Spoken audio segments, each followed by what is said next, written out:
What are you doing? Stop it. My son shook off my arm and ran into the yard. There were several fist-sized stones scattered around, thrown in by my mother-in-law, Sarah, out of spite. They were piled up in the corner of the yard, and I didn't know how to dispose of them. What did my hungry son see them as?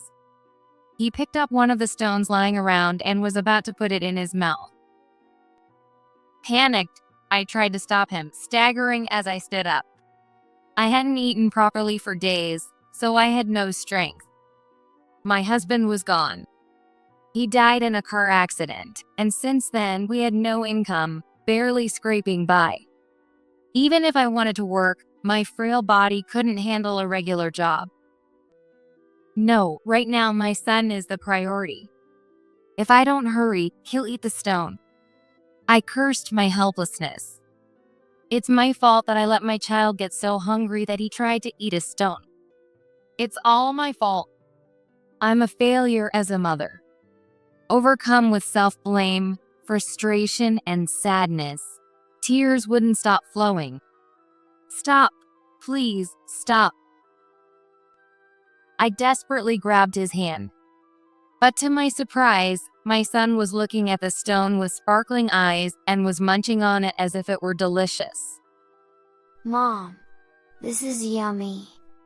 I was astonished by the unbelievable sight. My name is Melissa Adams. I live with my young son, Sean. Mom, look, a dandelion. Sean laughed innocently, pointing at a dandelion blooming in the park. Sean turned 4 this year and will start preschool next spring. The thought of that made me anxious. Enrolling him and buying the necessary supplies would cost money, but we had no income. Normally, I take a part-time job, but my weak health made it hard to work. And there was no one to watch Sean while I was working. As I watched my child play on the park slide, I wondered what to do next. My husband, Mike, died in a car accident last year. I still vividly remember that day, with the sun shining brightly, just like today. We were out shopping with Sean in a stroller, the 3 of us together. After finishing our shopping, we walked to the crosswalk. The light turned green, and we started to cross when a car came speeding towards us. Watch out. Mike pushed me and the stroller aside to protect us. The car screeched to a halt, and the area was immediately in chaos. Someone called an ambulance, and Mike, carried away with blaring sirens, was in critical condition. I waited with a prayerful heart, but he never came back. The police investigation concluded that the driver ran the red light. Sean probably still doesn't understand that his father is gone. Seeing his innocent eyes looking at me made my heart ache. I have to take care of Sean properly. I vowed to myself looking at Mike's portrait. But in reality, we were barely managing, using up the money Mike had saved while he was alive. I considered applying for welfare, but was denied because of our savings and owning a house. The official coldly told me, "You're still young and can work. Don't rely on us." My mother-in-law, Sarah, had been hostile to me ever since Mike's death. It's your fault for being so careless. Other relatives defended me, saying, "It's clearly the driver's fault for running the red light." But because my husband died protecting Sean and me, Sarah believes we are the ones to blame. I couldn't entirely dismiss that thought either. I kept thinking if only I had checked the safety more carefully, or if we had shopped a little longer. Sometimes I even regret going out that day at all. Apologize. Apologize to Mike. I'm sorry. I'm really sorry. For a few months after my husband died, she came almost every month and demanded apologies from Sean and me. But after 6 months, she started throwing stones instead. I hate you. With a shrill scream, Sarah would throw stones from her house. Our houses were next to each other, and stones the size of fists would fly from her yard. When I went outside to ask her to stop, more stones were thrown at me. Some of them were aimed directly at me, and if I couldn't dodge them, they would hit my face or body. "Sarah, please stop. Ouch." I instinctively covered my face with my hands, and a sharp pain shot through. A stone hit the back of my hand, leaving a small cut. Startled, I looked around. I was worried Sean might have been hit, but thankfully he wasn't outside today. Relieved, I sighed.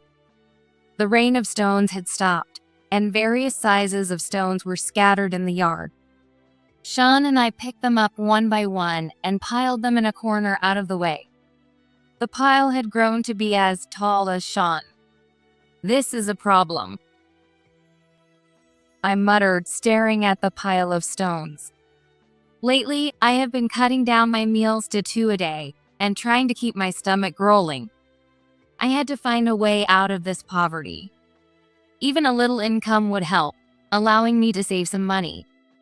Checking the decreasing balance in my bank account filled me with anxiety, but it would be slightly better with some savings. The other problem was Sarah. For some reason, she obsessively threw stones at us, and it was always near the end of the month. She must hate us, but this was excessive. It was a miracle Sean hadn't been hit yet, but who knew when he might get hurt? I want her to stop, but going over to ask would only result in more stones being thrown. She wouldn't listen to me. Even if I go to ask her, she won't listen to me. It's like making myself a target on purpose. I wish someone could mediate for us. One day, while I was thinking about this, Sean spoke up. Hey, what about Jake? I was momentarily puzzled. "Jake? Who's that?" Jake, you know. He gave me piggyback rides. We found a tall elephant by the river together, Sean said, but I had no idea what he was talking about. I thought it must be an imaginary friend.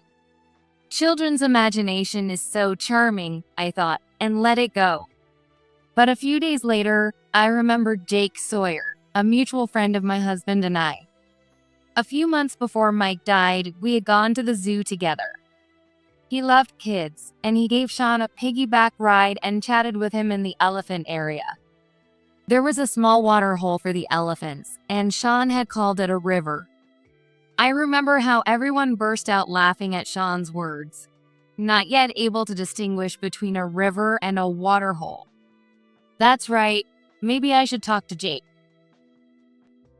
I knew it was presumptuous, but I had no one else to rely on. I gathered my courage and sent him a message. A few weeks later, Sean, Jake, and I met at a family restaurant. It was the first time seeing Jake since my husband's funeral. I was surprised. I never expected to hear from you, Melissa. He was dressed in chinos and a neat black shirt, smiling as he spoke. His hair, which had been straight the last time we met, was now permed. "Thank you for taking the time to meet us." Oh, no need to be so formal. Sean, you can order whatever you like. Really? Then I'll have this, and this, and this. Sean eagerly opened the menu and pointed at random items. Jake chuckled and suggested a sundae. With brownies, chocolate ice cream, whipped cream, and lots of chocolate, Sean's eyes lit up. Oh, I'll have this. "No, Sean, stop." I tried to intervene, but Jake quickly ordered through the touch panel. It's fine. I'll cover it. I felt incredibly embarrassed and wanted to hide. While we chatted about recent events, the chocolate sundae arrived in front of Sean. Jake took it from the serving robot and handed it to Sean, then looked at me seriously. So, you mentioned you needed to consult about something. Feeling uneasy about his slightly defensive posture, I told him about Sarah. Meanwhile, Sean, with chocolate all around his mouth, was enjoying the sundae. After I finished, Jake pursed his lips, looking troubled. I see. That's quite perplexing. I want to know how to make her stop. Can you help me? Well, I do know Mike's mom, but I'm not sure. His reluctance was expected. No one wants to get involved in someone else's family problems. He might end up being targeted by stones too. But I couldn't give up here. I have no one else to turn to.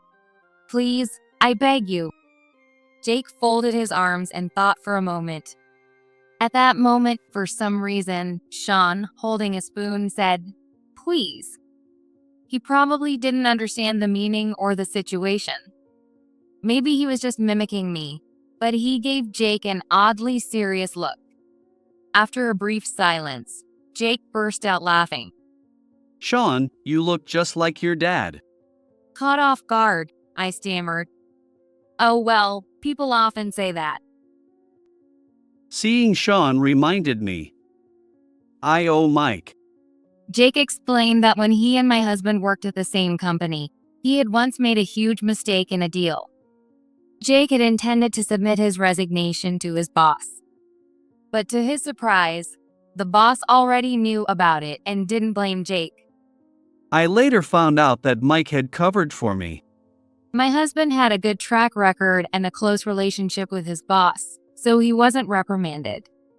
Mike was always putting himself out there for others. I still owe him. He looked straight at me. His expression seemed resolute. Melissa, to repay Mike, I'll help you. Oh, thank you. Thank you. No need to thank me. Jake didn't live near us, so he offered to check in occasionally. He said he wanted to come into the house and observe Sarah's behavior. He made a clear plan about what he wanted to ask and decided to question her directly if they met face to face. From that day, I started seeing Jake walking around our neighborhood occasionally. For some reason, he wore a black cap and sunglasses, which looked a bit suspicious. I thought about telling him to stop, but he seemed so serious that I decided not to. A week passed since Jake started his investigation, but there was no progress. In fact, Jake said Sarah didn't even seem to notice his presence. She always left early in the morning, returned home during the day, then went out again.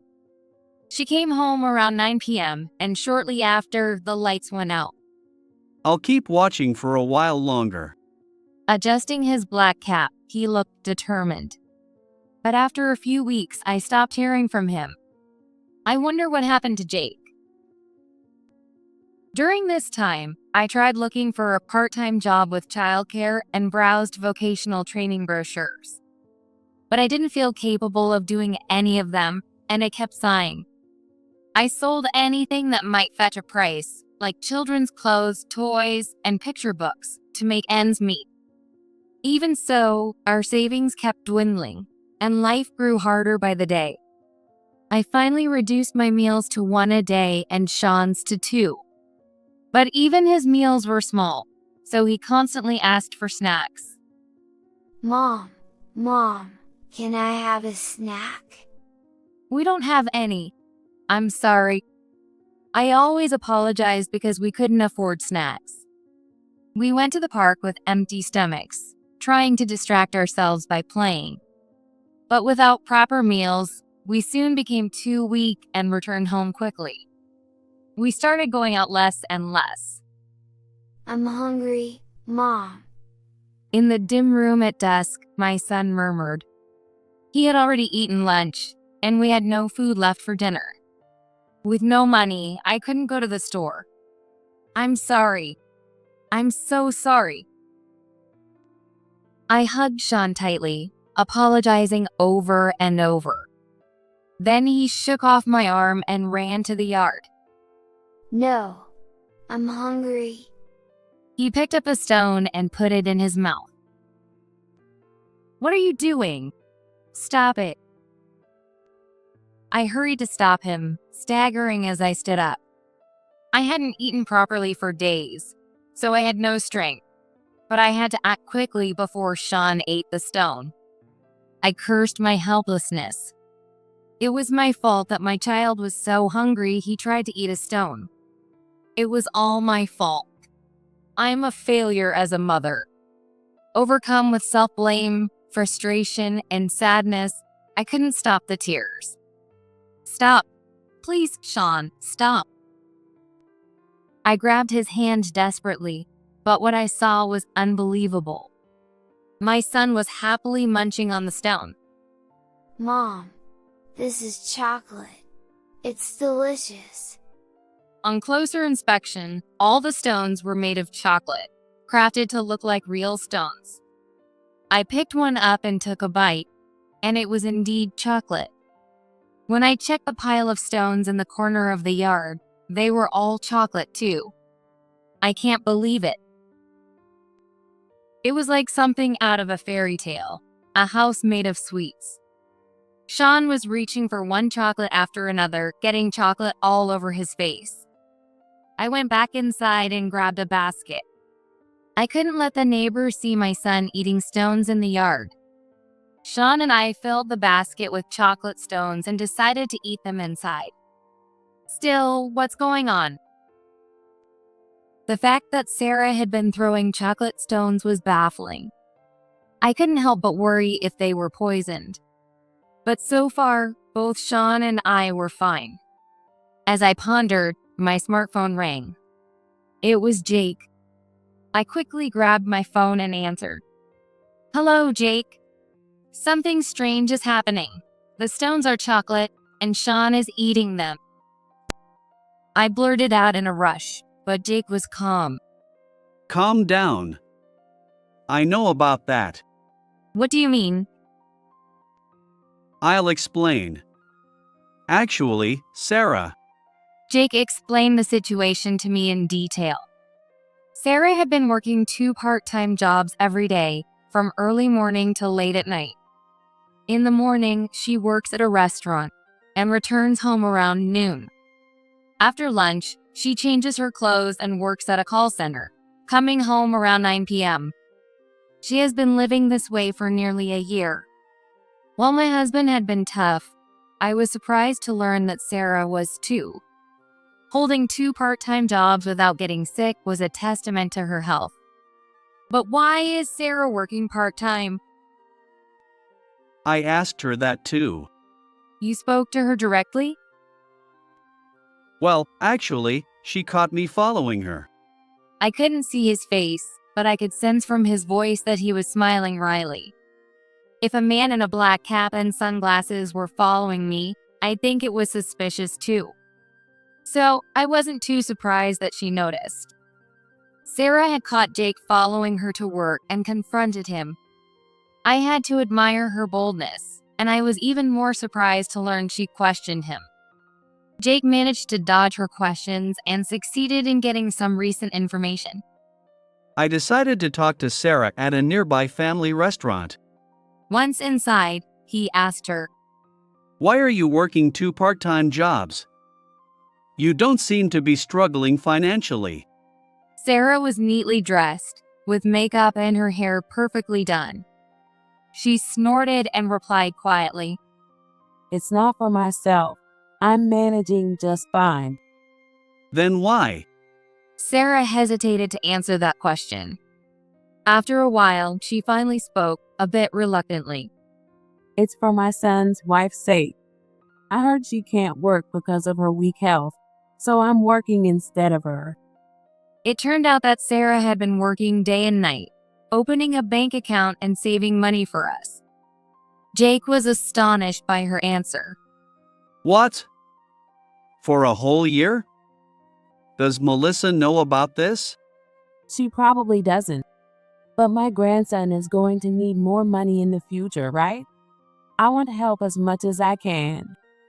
I found it hard to believe that Sarah would say such a thing.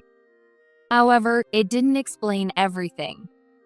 It didn't seem to explain why she was throwing stones, or rather, chocolates. I urged him to continue. Jake, sharing my curiosity, asked cautiously. But according to Melissa, you've been throwing stones at their house. When he said that, Sarah looked sad. Then she bowed her head apologetically and said, I feel sorry for her, but I couldn't help it. What do you mean? I'm grieving. I don't know where to direct my sadness over losing my son.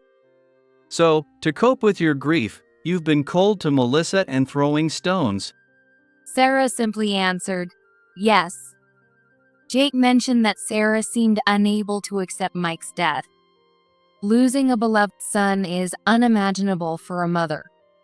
I felt my heart ache thinking about losing Sean before me. She's the one my beloved son chose. I don't hate Melissa. But Sarah couldn't let go of the idea that it wasn't the driver who took Mike's life, but his wife, Melissa. I'm stubborn about strange things. So, you threw stones at them because you hated them? Hate them? Of course I do. But I didn't throw any stones. It was just chocolate, Sarah said bluntly. She had noticed how Sean and I were visibly losing weight after Mike's death. So, she started buying chocolate that looked like stones from a candy store and threw them over. She did this near the end of the month because it was close to her payday. I feel both hatred and love for them. It's complicated. Sarah said this with a sad expression. That's all I learned from her that day. I see. Thank you so much. I was filled with disbelief. Sarah's outward hostility hid her inability to fully hate us. It was the epitome of love and hate. Hate and love might be two sides of the same coin. Her feelings manifested in throwing chocolates at us. I looked at Sean, who was still eating the chocolates.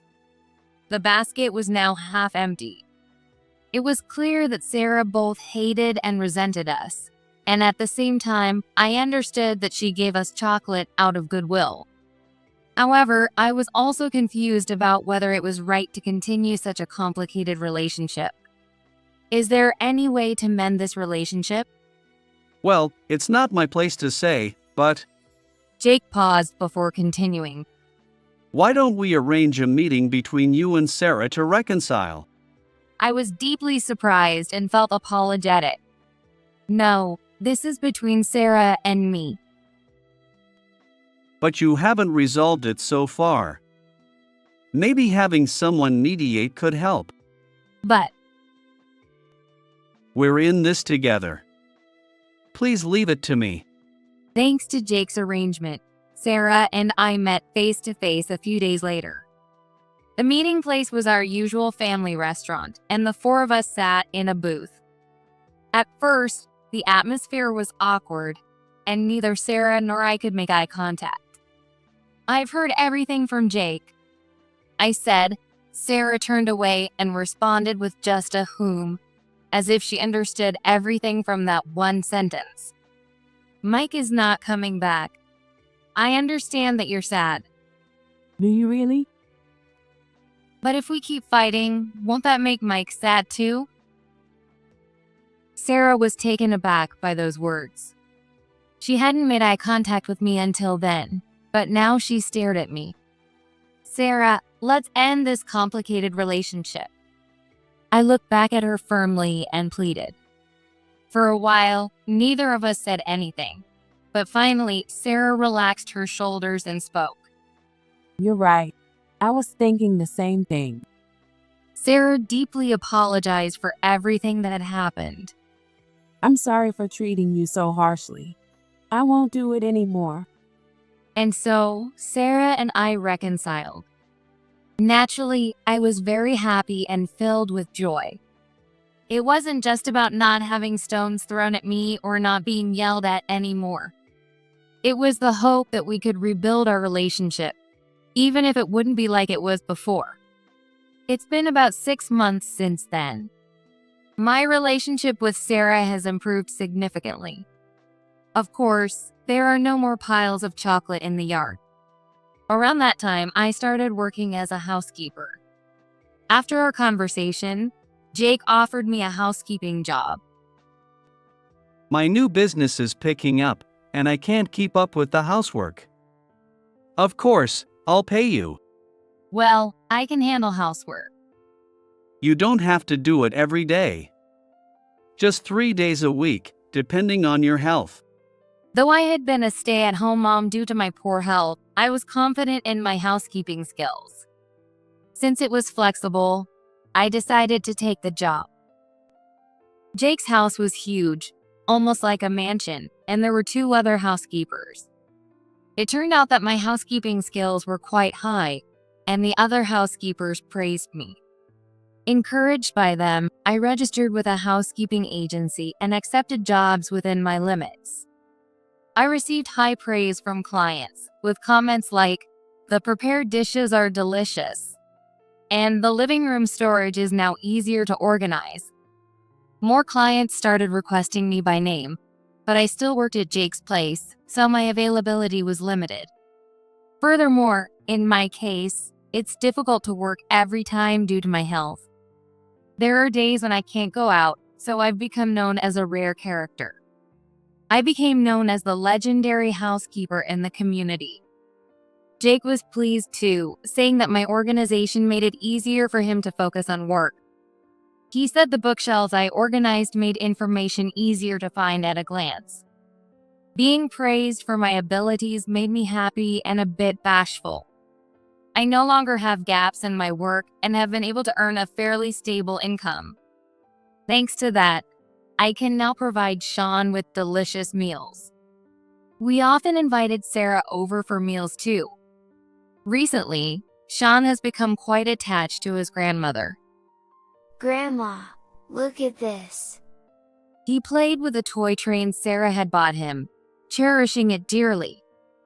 Sarah, though saying she didn't understand, watched him with a delighted smile. I wonder if my husband is watching this happy scene from heaven. I believe he's smiling at this happiness too.